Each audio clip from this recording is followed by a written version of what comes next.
As bright as Marilyn Monroe's light shone, her death in August of 1962 hit just as hard. One of the most famous stars in Hollywood history is dead at 36. Marilyn Monroe was found dead in bed under circumstances that were in tragic contrast to her glamorous career as a comic talent. On the surface, she seemed to have such a zest for life. Her international appeal took her from command appearances to the other side of the world and entertainment for Korean GIs. The star led a far from normal childhood and had 12 sets of foster parents, leading her to say in her last interview that she was never used to being happy, so it wasn't something she ever took for granted.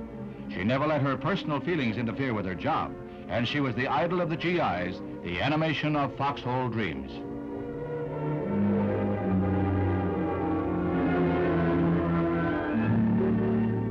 She found no happiness in marriage. Her second husband was baseball immortal Joe DiMaggio, and that marriage ended as had her first in divorce. Her third husband was playwright Arthur Miller, and they too separated. Miss Monroe played in 23 films since her debut in 1950, films that grossed $200 million. The Golden Girl received 5,000 fan letters a week, and to those fans, she never let any personal problems dim her screen glamour.